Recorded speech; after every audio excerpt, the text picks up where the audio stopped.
ವಾಕ್ಯವರೆಲ್ಲ ಮೋನ ಹಿಂಟನ್ನಡದಿ ಬೋಧಿಸುವ ಜನರ ಬೇರಾಮತಿ ಕೆರೆಸಿರುವ ಸಾಧುಯ ಗುಣಿಗೆ ಮಣಿಯುವೆನೋ ಸಾಧುಯ ಗುಣಿಗೆ ಮಣಿಯುವೆನೋ ದೇವನ್ನರಿಸುವ ಶ್ರೀ ಗುಣಿಯ ಗ್ರಂಥವನ್ನು ನಿಜವಾಗಿ ಕೇಳಿ ನಿಜ ದುರ್ಮನ ಮುಳಗಿಸುವ ಸುಜನರಿಗೆ ನಿತ್ಯ ನಮಿಸುವೆನೋ ಸುಜನರಿಗೆ ನಿತ್ಯ ನಮಿಸುವೆನೋ ಬಂದ ಜೀವರಿಗೆಲ್ಲ ಅದ್ವೈತ ಬೋಧಾಗಿ ಶುದ್ಧರನ್ನಾಗಿ ಗೈದ ಶ್ರೀ ಜಡಿಸಿದ್ದ ಸಿದ್ಧರುಡರಿಗೆ ನತನಪ್ಪೆ ಸಿದ್ಧರುಡರಿಗೆ ನತನಪ್ಪೆ ಬಾಳ ಬಲ ವೇದಾಂತ ಕೇಸರಿ ಬಾಳ ಗರ್ಜನೆ ಕೇಳುವ ತನಕ ಬಾಳ ಕೂಗುತ್ತಲಿರುವವೇ ಶಾಸ್ತ್ರವೆಂಬುವ ನರಿಗಳು ಬಾಳ ಶಕ್ತಿಯ ಸಿಂಹ ಗರ್ಜನೆ ಬಾಳ ಕೇಳಿದ ಬಳಿಕ ಕೂಗವು ಬಾಳ ಕೇಳಲು ಬೇಕು ವೇದಾಂತೆಂಬ ಶಾಸ್ತ್ರವನ್ನು ಪುರವಿಗೆ ತನುವನ್ನು ಲಿಂಗಕ್ಕೆ ಮನವನ್ನು ಜಂಗಮಕ್ಕೆ ಧನವ ಕೊಟ್ಟು ಜಂಗಮಕ್ಕೆ ಧನವ ಕೊಟ್ಟು ನಿಚಿಂತನಾದವ ಭಕ್ತನೇ ಮಾದೇವನಯ್ಯ ಅಯ್ಯ ಭಕ್ತನೇ ಮಾದೇವನಯ್ಯ ಪುರವಿಗೆ ತನುವನ್ನು ಲಿಂಗಕ್ಕೆ ಮನವನ್ನು ಜಂಗಮಕ್ಕೆ ಧನವ ಕೊಟ್ಟು ಜಂಗಮಕ್ಕೆ ಧನವ ಕೊಟ್ಟು ನಿಚಿಂತನಾದವ ಭಕ್ತನೇ ಮಹಾದೇವನಯ್ಯ ಅಯ್ಯ ಭಕ್ತನೇ ಮಹಾದೇವನಯ್ಯ ಇವನ ಆಜ್ಞಾದಂತೆ ನಡೆಯುವ ಇವನ ಆಜ್ಞಾದಂತೆ ನಡೆಯುವ ಜನಗಳೇ ಮಹಾಗಣಗಳು ಇವರ ಸಂಸಾರ ಸುಖವೇ ಶಿವ ಸುಖ ನೋಡ ಇವರ ಸಂಸಾರ ಸುಖವೇ ಶಿವ ಸುಖ ನೋಡ ಗುರುಕುಮಾರ ಪಂಚಾಕ್ಷರೇಶ್ವರ ಗುರುಕುಮಾರ ಪಂಚಾಕ್ಷರೇಶ್ವರ ಗುರುಕುಮಾರ ಪಂಚಾಕ್ಷರೇಶ್ವರ ಪುರವಿಗೆ ತನುವನ್ನು ಲಿಂಗಕ್ಕೆ ಮನವನ್ನು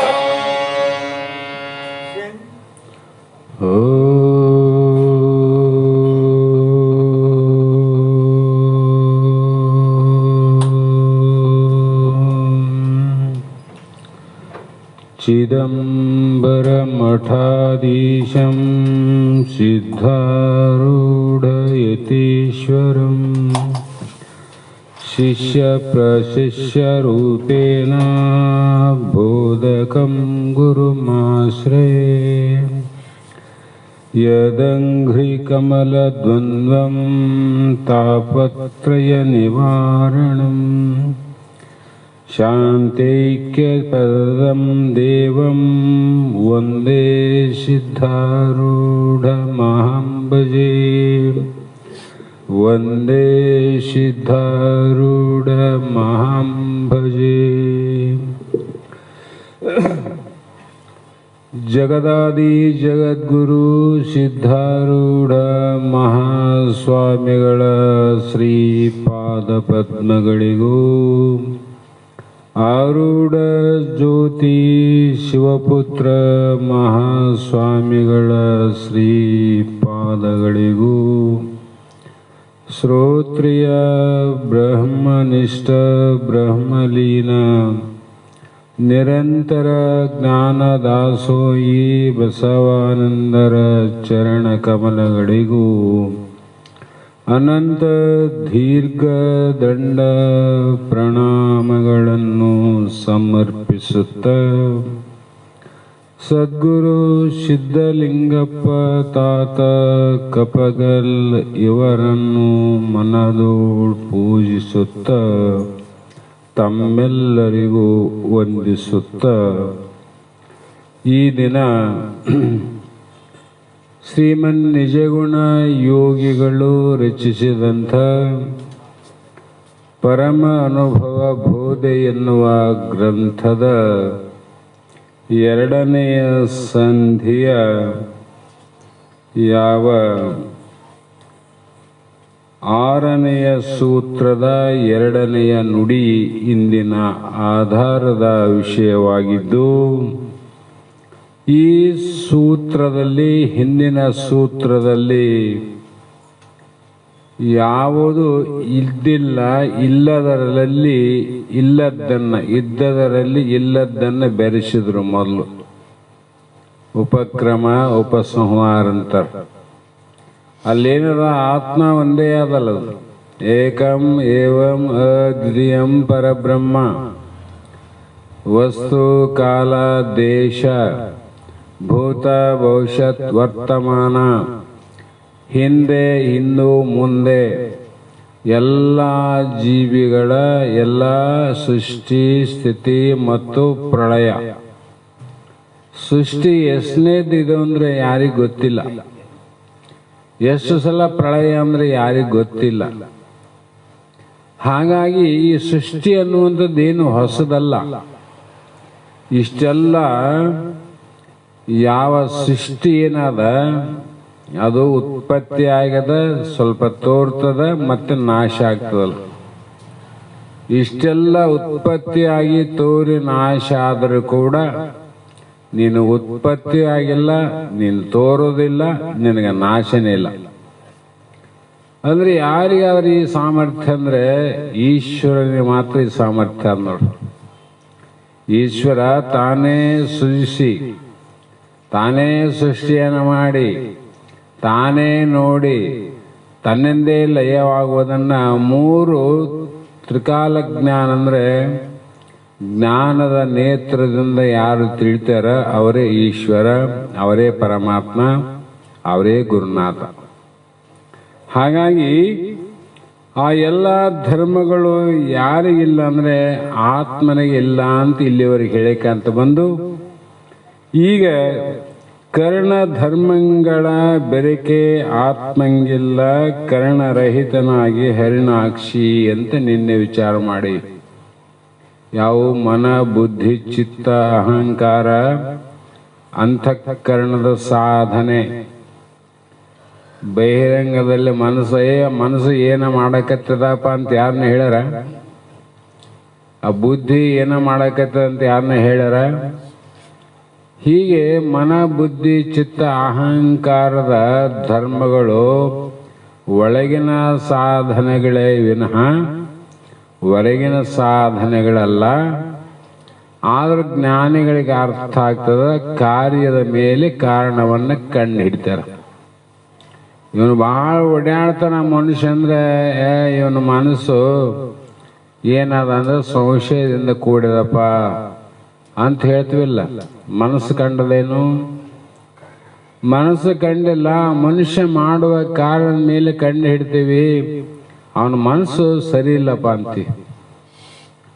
ಬುದ್ಧಿ ಕಂಡಿಲ್ಲ ಆದ್ರೂ ಕೂಡ ಅವನ ಬುದ್ಧಿ ಕೆಟ್ಟದಂತೀವಿ. ಬುದ್ಧಿಯನ್ನು ಕೈ ಕಾಲು ಕಣ್ಣು ಕಣ್ಣಂಗೆ ಕಂಡದೇನು? ಕೆಟ್ಟದಂತ ಹೆಂಗಂತೀರಿ? ಆ ಮಾಡುವ ಕಾರ್ಯ ಏನದ, ಕಾರ್ಯ ಅದಲ್ಲ, ಯಾವುದನ್ನ ನಿಶ್ಚಯ ನಿರ್ಣಯ ಮಾಡ್ತದಲ್ಲ, ಅದು ಆನಂದವನ್ನ ಬಿಟ್ಟು ದುಃಖವನ್ನ ನಿಶ್ಚಯ ಮಾಡ್ತದಂದ್ರೆ ಬುದ್ಧಿ ಕೆಟ್ಟದಂತ ಅರ್ಥ.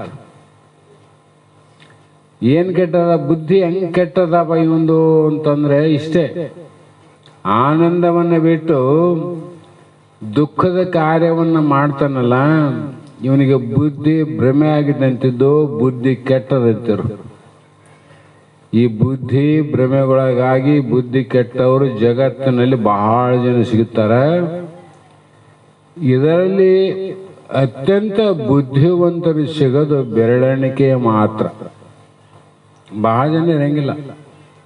ಹಾಗಾಗಿ ಈಗ ಮನುಷ್ಯನ ವಿಷಯವನ್ನ ಹೇಳ್ತಾರೆ.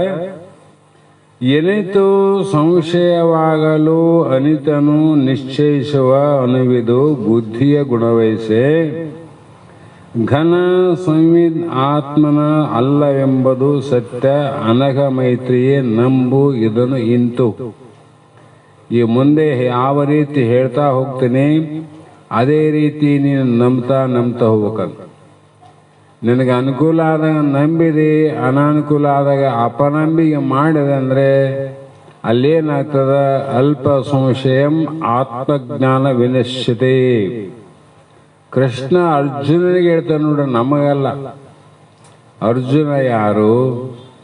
ಕೃಷ್ಣ ಎಂಥ ಬಲವಂತ, ಎಂಥ ಶಿಷ್ಯ ಅರ್ಜುನ. ಅಂಥವನಿಗೆ ಇದೆಲ್ಲ ಹೇಳ್ತಾ ಬರ್ತಾರೆ, ಹೌದಿಲ್ಲ? ಹಾಗಾಗಿ ಏನಿತು ಸಂಶಯ, ನಮ್ಮ ಇಡೀ ಜೀವನದಲ್ಲಿ ಎಷ್ಟು ಸಂಶಯ ಬರ್ತಾವ. ಸಂಶಯ ಅಂದ್ರೆ ಏನು? ಹೌದು ಅಲ್ಲೋ, ಆತ ಯಜಮಾನ ಪೂಜಾರಿ ಹೌದು ಅಲ್ಲೋ, ಸುಗಪಾನ ಹೌದು ಅಲ್ಲೋ. ಎಷ್ಟು ಜನ ಕುಂತಾರಲ್ಲ ಹೌದು ಅಲ್ಲ ಅಂದ್ರೆ ನಿಶ್ಚಯ ಜ್ಞಾನ ಇಲ್ಲ. ನಿಶ್ಚಯ ಇಲ್ಲದಾಗ ಏನೇನು ಸಂಶಯ ಮಾಡ್ತೀವಿ, ಅದಕ್ಕೆ ಏನಂದ್ರು?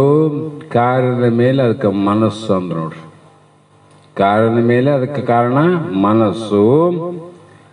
ಮತ್ತು ಅಂಥ ಹೌದೋ ಅಲ್ಲೋ ಅನ್ನುವಂಥ ಭ್ರಮೆಯಿಂದ ಕೂಡಿದಾಗ ಒಂದು ಸಲ ವಿಚಾರ ವಿವೇಕ ಮಾಡಿ ನಿಶ್ಚಯ ಮಾಡಿದಾಗ ಅದು ಬುದ್ಧಿಯ ಕೆಲಸ. ವಿವೇಕ ಮಾಡ್ತದದು. ಹಗ್ಗದಲ್ಲಿ ಹಾವಾದರೆ ಇದು ಹೌದು ಅಲ್ಲೋ, ಹೌದು ಅಲ್ಲೋ.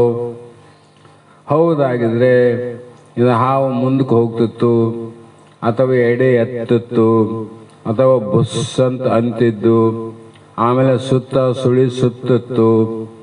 ಇದು ಏನು ಮಾಡವಲ್ತು ಅಂತ ಮತ್ತೇನು ಮಾಡಿದ? ಒಂದು ಸಣ್ಣ ಹಳ್ಳನ್ನು ದೂರದಿಂದ ಹೋಗದ ಮೇಲೆ ಕೂಡ ಅದು ಹೆಂಗಿತ್ತು ಹಂಗೆ ಇತ್ತು. ಆವಾಗ ಅವನಿಗೇನು ಬಂತು? ನಿಶ್ಚಯ ಮಾಡುವ ವಿಚಾರ ಬಂತು ನೋಡು, ವಿವೇಕ. ನಿಶ್ಚಯ ಬಂತಿಲ್ಲ.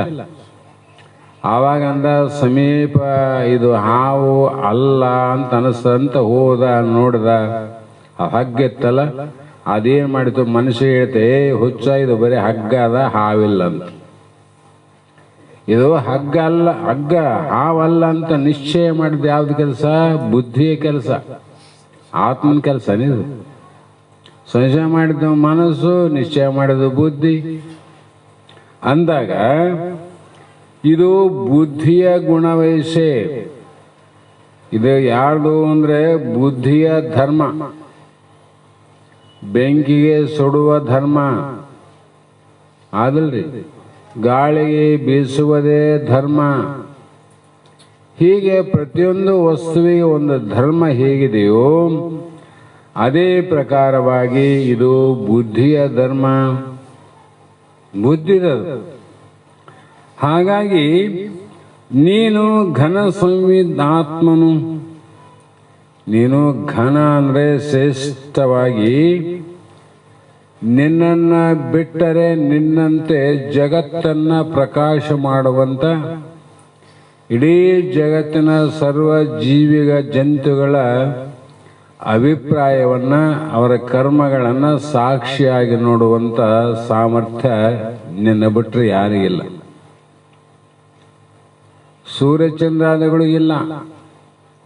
ಅದು ಯಾಕಂದ್ರೆ ಹೊರಗಿನ ಕತ್ತಲನ್ನು ಕಳಿತದದು. ಸೂರ್ಯ ಬಂದ್ರೆ ಹೊರಗಿನ ಕತ್ತಲು ಹೋಗ್ತದೋ, ಅಥವಾ ಗವಿ ಒಳಗ ಕತ್ತಲಿರ್ತದ. ಒಳಗೆ ಕತ್ತಲಾದಿಲ್ಲ, ಹೊರಗೇನದ? ಬೆಳಕಾದ. ಆದರೆ ಎಲ್ಲ ಕತ್ತಲನ್ನ ಕಳೆಯುವ ಸಾಮರ್ಥ್ಯ ಇಲ್ಲ ಅಂತ ಅರ್ಥ ಆಯ್ತು ಸೂರ್ಯನಿಗೆ. ಹೌದು. ಕಳೆಯಂಗಿಲ್ಲ, ಅದು ಅನುಭವ ಅದಲ್ಲ. ಮತ್ತೆ ಈ ಹೊರಗಿನ ಕತ್ತಲೆಯನ್ನ ಕಳೆಯುವ ಶಕ್ತಿ ಸೂರ್ಯನಿಗಿದೆ. ಗವಿ ಒಳಗಿನ ಕತ್ತಲನ್ನ ಕಳೆಯುವಂತ ಶಕ್ತಿ ಈ ಸೂರ್ಯನಿಗಿಲ್ಲ. ಯಾರಿಗೆ ಅಂದರೆ ಘನ ಸಂವಿಧಾತ್ಮ. ಇಂಥ 1000 ಕೋಟಿ ಸೂರ್ಯರಿಗೆ ಬೆಳಗುವಂತ ಪ್ರಕಾಶಮಾನವಾದದ್ದು ಯಾವುದದ? ಅದು ಅರಿವಾದ, ಅದು ಆತ್ಮ. ಅಂಥ ಆತ್ಮನು ನೀನಿದ್ದು ಇವೆಲ್ಲವೂ ನಂದಂತ ತಿಳ್ಕೊಂಡಿದ್ದೆಲ್ಲ ಇವು ನಿನ್ನವಲ್ಲಂತ ಈಗ ತಿಳಿ. ಇಲ್ಲಿವರೆಗೂ ನಾನು ಒಂದಿ, ಈಗ ಅದು ನನ್ನವಲ್ಲನು. ಅಲ್ಲ ಅಂತ ಅನ್ನೋದಿದ್ರೆ ಹೆಂಗಾಗದ ಮೂರ್ಖತನ ಅಂದ್ರೆ, ಯಾವ ಜಾರಣಿ ಅಂತಕ್ಕಂಥ ಸ್ತ್ರೀ ಪರಪುರುಷನ ಸಂಘದಿಂದ ಗಂಡನನ್ನ ಮರೆಮಾಚಿ ಮಕ್ಕಳನ್ನ ಹಡದಾಳ. ಆ ಗಂಡ ಗೊತ್ತಿಲ್ಲ ನೋಡು, ಅವನೇನಂತಾನ, ನನ್ನ ಮಕ್ಕಳಂತಾನೆ ಪ್ರೇಮ ಮಾಡ್ತಾನ, ನನ್ನ ಮಕ್ಕಳಂತ. ಅವನು ಎಲ್ಲಿವರೆಗೂ ಲಕ್ಷಣವನ್ನ, ಎಲ್ಲಿವರೆಗೂ ವಿಚಾರವನ್ನ ಮಾಡೋದಿಲ್ಲೋ ಅಲ್ಲಿವರೆಗೂ ನನ್ನ ಮಕ್ಕಳಂತೆ ಮುದ್ದು ಮಾಡ್ತಾನ, ಪ್ರೇಮ ಮಾಡ್ತಾನ. ಆದ್ರೆ ನನ್ನ ಮಕ್ಕಳು ನನಗೆ ಹುಟ್ಟಿದವು ಅಲ್ಲ ಅಂತ ಗೊತ್ತಾದಾಗ ಮತ್ತೆ ಮೊದಲಂತೆ ಪ್ರೇಮ ಮಾಡ್ತಾನೇನು? ಪ್ರೇಮ ಮಾಡಂಗಿಲ್ಲ, ಎಂದೂ ಮಾಡಂಗಿಲ್ಲ. ಅದಕ್ಕೆ ಇಲ್ಲಿ ಆತ್ಮನ ಸಂಘದಿಂದಲೇ ಮಾಯ ಗರ್ಭಿಣಿಯಾಗಿ, ಪರಪುರುಷನ ಸಂಘದಿಂದ ಈ ಸ್ತ್ರೀ ಗರ್ಭಿಣಿಯಾಗಿ ಹಡದಾಳ. ಇಲ್ಲಿ ಯಾರು ಹಡದಾರ? ಮಾಯೆ ಆತ್ಮನ ಸಂಘದಿಂದಲೇ ಗರ್ಭಿಣಿಯಾಗಿ ಎತ್ತಳ 25 ತತ್ವವೆನ್ನುವ ಮಕ್ಕಳನ್ನಂದ್ರು. ಇವರು ಒಂದು ಮಗುವಿನ ಮೇಲೆ ಸಂಶಯ ಬಂದ್ರೆ ಸಂಸಾರ ಮುರಿದು ಹೋಗ್ತಾನೆ, ಇಲ್ಲ ಛೀ ಅಂತಾನ, ಸನ್ಯಾಸ ಆದ್ರೆ ಆತನ, ಮನೆ ಬಿಟ್ಟಾದ್ರೆ ಹೋತಾನ, ಗುಡಿ ಗುಂಡಾರ ಸೇರಿ ಸಂಸಾರ ಇಷ್ಟೇ ಆದ. ಇದು ಕೃತಕ, ಇದು ಮೋಸದಿಂದ ಕೂಡಿದಂತ ವೈರಾಗ್ಯ ಬರ್ತಿಲ್ಲ ಅವನಿಗೆ. ಮತ್ತೆ ನಮಗೆ ಯಾಕೆ ಬರೋಲ್ತಂತ ಆ ಮಕ್ಕಳ ಮೇಲೆ ಇವನು ಏನು ಮಾಡಿದನಂದ್ರೆ ಮೋಹವನ್ನ ಮಾಡಿ ಮುದ್ದಾಡ್ತಾನ, ಪ್ರೀತಿ ಮಾಡ್ತಾನ. ಮಾಡು ಗೊತ್ತಿಲ್ಲ ಮಾಡಿದಪ್ಪ, ಈಗ ಗೊತ್ತಾಗ್ಯದಲ್ಲ. 25 ತತ್ವ ಇವು ನನವಲ್ಲ, ಮಾಯವು. ಅಂದ್ರೆ ನನಗೆ ಹುಟ್ಟಿದವಲ್ಲ ಇವು ಅಂದಾಗ ಮೋಹ ಮಾಡ್ತಾನೇನು? ಮಾಡೋದಿಲ್ಲ. ಅದರಂತೆ ಸಂಶಯ ಎಲ್ಲವನ್ನ ಕಳೆದು ನಿಶ್ಚಯವನ್ನುಂಟು ಮಾಡುವುದು ಬುದ್ಧಿಯ ಧರ್ಮ. ಎಲ್ಲ ಸಂಶಯ ಕಳ್ತೇನೆ ನೋಡ್ರಿ. ಅದು ಬುದ್ಧಿಯನ್ನ ಬೆಳಗುತ್ತಿರುವಂತ ಸ್ವಯಂ ಪ್ರಕಾಶನಾದ ತನ್ನ ಧರ್ಮ ಅಲ್ಲ ಎಂಬುದು ಸತ್ಯ. ಇದನ್ನು ನಂಬುವುದು. ಸ್ವಯಂ ಪ್ರಕಾಶವಾಗಿ ಬೆಳತಕ್ಕಂಥ ನಿನ್ನ ಧರ್ಮ ಅಲ್ಲ, ಬುದ್ಧಿಯ ಧರ್ಮ. ಬಲ್ಲೆ ಹೇಳಿದ ಬಹಳ ಸಲ, ಬೇಸಿಗೆ ಕಾಲದಲ್ಲಿ ದೊಡ್ಡ ಕನ್ನಡಿಯನ್ನ ಸೂರ್ಯನಿಗೆ ಹಿಂಗಿಡಿಬೇಕು, ಬಾಗಿಲು ಕಿಟಕಿ ಮುಚ್ಚಿರ್ ಬಿಡಂಗಿಲ್ಲ. ಹೆಂಗಿಡಿದು ಕತ್ತಲಾದ ರೂಮು, ಕತ್ತಲ ಕಡೆ ಹಿಂಗೆ ಕನ್ನಡಿ ಹಿಂಗೆ ಒಳಿಸ್ಬೇಕು. ಆ ಸೂರ್ಯ ಹಿಂಗ ಬೆಳಕು ಕನ್ನಡಿಯಲ್ಲಿ ಬಿದ್ದದ, ಈ ಕನ್ನಡಿಯಲ್ಲಿದ್ದ ಬೆಳಕು ಒಳಗೆ ಕತ್ತಲವನ್ನು ಬೆಳಗ್ತದ. ಅಂದ್ರೆ ಇದು ನಿಜವಾದ ಸೂರ್ಯನಿದು, ಕನ್ನಡಿದು. ಆದ್ರೆ ಇದೇನ್ ಮಾಡಿತು? ಸೂರ್ಯನ ಬಿಟ್ಟು ನಂದೇ ಬೆಳಕಂತು, ನಂದು ಬೆಳಕು ನಾನೇ ಬೆಳಗ್ತು ಅಂತ ಇದು ಅಂತ. ನಿನ್ನ ಚೀಲದಾಗ ಮುಚ್ಚಿಟ್ರೆ ನಿನ್ನ ಬೆಳಕು ನಿನಗಿಲ್ಲ. ಚೀಲದಲ್ಲಿ ನೋಡ್ರಿ, ಜೋಳದ ಚೀಲ ಇರ್ತದ, ಕನ್ನಡಿ ಹಾಕ್ತಿವಿ, ನೋಡಿದ್ರೆ ಎಷ್ಟು ಚಂದ ತೋರಿಸ್ತದ. ಆ ಚೀಲದಾಗ ಅದು ಮುಚ್ಚಿಟ್ರೆ ತಂದೆ ಗೊತ್ತಿಲ್ಲ ಅದಕ್ಕೆ. ಹೀಗೆ ಮತ್ತು ತನು ಮುಖ್ಯದೊಳು ಘಟಾಧಿಕದೊಳಗೆ ಆ ನೆನ್ನದೆನ್ನುತ್ತಿಪ್ಪದು ಅಹಮ್ಮಿನ ಗುಣವಕ್ಕೂ ಜನನ ವಿದುರನಾದ ಆತ್ಮನಿಗೆ ಇಲ್ಲೆಂದು ವಿನಯವಾರಿದಿ ತಿಳಿಯುವುದು ನೀನು ಅರಿ. ಇಷ್ಟೆಲ್ಲ ಪ್ರಮಾಣ ದೃಷ್ಟಾಂತ ಅನುಭವ ಕೊಡ್ತೇನಲ್ಲ, ಇನ್ನ ತಿಳಿಯಲ್ತೆ ನಿನಗೆ? ಯಾವಾಗ ತಿಳಿಯದಂತ. ಅದಕ್ಕೆ ತಿಳ್ಕೊ. ಯಾಕೆ ನಿಧಾನ ತಿಳಿಲಿ ಅಂದರೆ, ನಿಧಾನ ತಿಳಿಯಕ ಆಯುಷ್ಯ ಅನ್ನುವಂಥದ್ದು ನಿನ್ನ ಆಧೀನಿಲ್ಲ. ಸಾವು ತಡವಿಲ್ಲ, ನರಕ ದೂರವಿಲ್ಲ, ಕೆಡುವ ಒಡಲನ್ನು ನೆಚ್ಚಿ ಕೆಡಬೇಡ ಕೂಡಲ ಸಂಗಮ ದೇವ ಅಂತ ಅವ್ರು ಡಂಗೂರು ಹೊಡಿತಾರೆ. ನಾವು ಯಾವಾಗ ಸಾಯ್ತೀವಿ ಅಂತ ಗೊತ್ತದೇನ್ರಿ? ಯಾರಿಗೂ ಗೊತ್ತಿಲ್ಲ. ಹಾಗಾಗಿ ವಿನಯಾದಿ ಗುಣದಿಂದ ಇರುವಂಥ ಸೋವಿಸುವಂಥ ಮೈತ್ರಾದೇವಿ ನಮಗ ಮನುಷ್ಯರಿಗೆ ಆತ್ಮಜ್ಞಾನಕ್ಕಾಗಲಿ ಪ್ರಪಂಚಕ್ಕಾಗಲಿ ನಾವು ಒಳ್ಳೆ ವ್ಯಕ್ತಿಗಳಂತ ನಮ್ಮ ಮನ್ಯಾಗೂ ನಮ್ಮನ್ನು ಕೊಂಡಾಡಬೇಕು, ನಮ್ಮ ಓಣಿಯಲ್ಲಿ ಕೊಂಡಾಡಬೇಕು, ನಮ್ಮ ಊರಲ್ಲಿ ಕೊಂಡಾಡಬೇಕು. ಸಮಾಜದಲ್ಲಿ ಇರೋ ಒಳ್ಳೆ ವ್ಯಕ್ತಿ ಅಂತ ಅನಿಸ್ಕೊಳ್ಬೇಕಾದ್ರೆ ಏನಿರಬೇಕು? ಬಹಳ ಕಾರ್ ಇರ್ಬೇಕಂತಲ್ಲ, ಬಹಳ ಟ್ಯಾಕ್ಟರ್ ಇರ್ಬೇಕಂತಲ್ಲ, ಬಹಳ ಅಂತಸ್ತು ಮೇಲೆ ಅಂತಸ್ತು ಮನೆ ಇದ್ದಂತಲ್ಲ, ಬಹಳ ಮಠಗಳಾವ್ರಿ ಅಂತನಲ್ಲ. ಏನಪ್ಪ ಏನು ಬೇಕಂದ್ರೆ ಸರ್ಪಭೂಷಣರು ಹೊಡೆದು ಬಿಟ್ರು ನೋಡ್ರಿ. ಗುಣಗಳೇ ಭೂಷಣವಲ್ಲದೆ ಸರ್ವಕ್ಕೂ ಮಣಿ ಹೇಮಾದಿಗಳು ಭೂಷಣವಲ್ಲ ಅಂದ್ರು. ಒಬ್ಬ ಒಳ್ಳೆ ವ್ಯಕ್ತಿ ಅಂತ ನೀ ಜಗತ್ತಿನಲ್ಲಿ ನೀನು ಬೆಳಿಬೇಕಾಗಿದ್ರೆ ನಿನ್ನ ಹಣ ಭೂಷಣ ಅಲ್ಲ, ಬೆಳ್ಳಿ ಬಂಗಾರ ಭೂಷಣ ಅಲ್ಲ ತಮ್ಮ, ನಿನ್ನ ಗುಣಗಳೇ ಭೂಷಣ ಅಂದ್ರು. ಅದಕ್ಕಾಗಿ ನಾವು ವಿಚಾರ ಮಾಡಬೇಕು, ನಮ್ಮ ವ್ಯಕ್ತಿತ್ವ ಬೆಳಿಬೇಕಾಗಿತ್ತು ಅಂದರೆ, ಸಮಾಜದಲ್ಲಿ ನಾವು ಗುರುತಿಸಿಕೊಳ್ಳಬೇಕಂದ್ರೆ ಹಣದಿಂದ ಗುರುತಿಸುವವರು ಯಾರು ಅಂದರೆ ಅಜ್ಞಾನಿಗಳು. ಹಣ ಮಾಡಿದ್ರೆ ಬಹಳ ಅಂತೇಳಿ ಕೊಂಡಾಡ್ತಲ್ಲ, ಇವ್ರು ಯಾರು? ಅಜ್ಞಾನಿಗಳು ಅಥವಾ ಸ್ವಾರ್ಥಿಗಳು ಅಂತ ಕಬೇಕು. ಅವನ್ ಯಾಕೆ ಕೊಂಡಾಡ್ತಾರಪ್ಪ? ದುರ್ಗುಣ ಇದ್ರೂ ಕೂಡ ಒಳ್ಳೆಯವರಂತ ಯಾಕೆ ಕೊಂಡಾಡ್ತಾರಂದ್ರೆ ಅವನಿಂದ ಏನೋ ಲಾಭ ಆದಿವ್ರಿ, ಲಾಭ ಆದಂತ ಮೇಲೆ ಹೇಳಿಕೊಡ್ತದೆ. ಹಾಗಾಗಿ ಇದು ದೇಹಾದಿಗಳಲ್ಲಿ ನಾನೆಂದು, ದೇಹಾದಿ ಅಂದರೆ ದೇಹ ಪ್ರಾರಂಭ ಮಾಡಿಕೊಂಡು ಪ್ರಾಣಾದಿಗಳು, ಕರ್ಮೇಂದ್ರಿಯಗಳು, ಜ್ಞಾನೇಂದ್ರಿಯಗಳು, ಭೂತಾದಿಗಳು ಮತ್ತು ಅಂತಃಕರಣಾದಿಗಳು. ಎಷ್ಟಾದ 25 ಇವೆಲ್ಲ ಭೋಗ್ಯ ವಿಷಯಗಳೇ ನಾನೆಂದು. ಏನು ಭೋಗ ಮಾಡ್ತಿದೆ? ಊಟ ಆಯ್ತೇನೋ? ಆಯ್ತಪ್ಪ. ಯಾರು ನೀ ಮಾಡಿದನು ಊಟ? ಆತ್ಮನಿಗೆ ಹಸಿವಿಲ್ಲ, ತೃಷೆ ಇಲ್ಲ ಅಂದಾರ. ಅದು ನಾವೇನು ಹೇಳ್ತೀವಿ? ಊಟ ಮಾಡಿದ್ರೆ ಊಟ ಆಯ್ತು, ಇಲ್ಲಂದ್ರೆ 3 ದಿನ ಉಪವಾಸ ಇದ್ದೆ ಅಂತೀವಿ. ಆದರೆ ಇದು ದೇಹದ ಧರ್ಮ. ಉಣೋದು ಉಡೋದು ಇವೆಲ್ಲ ದೇಹದ ಧರ್ಮಗಳ. ಹಾಗಾಗಿ ನೀ ಉಣವನಲ್ಲ ಉಡೋವನಲ್ಲ ಅಂದಾಗ ನಿನ್ನ ಮೇಲೆ ಯಾಕೆ ಆರೋಪ ಮಾಡ್ಕೊಂಡಿ? ಯಾರೋ ಮಾಡಿದ ಕೊಲೆಯನ್ನ ನೋಡಿ ನಾ ಮಾಡಿನಂದ್ರೆ ನಿನಗೇನಂತಾರ? ಶಿಕ್ಷೆ. ಎಂಥ ಶಿಕ್ಷೆ? ಜೈಲು ವಾಸ ಆಗ್ತದೆ, ಅಥವಾ ಇನ್ನೊಂದು ಮುಂದಕ್ಕೆ ಹೋದ್ರೆ ನಿನಗೆ ಕೊರಳಿಗೆ ಹಗ್ಗ ಹಾಕ್ತಾರ.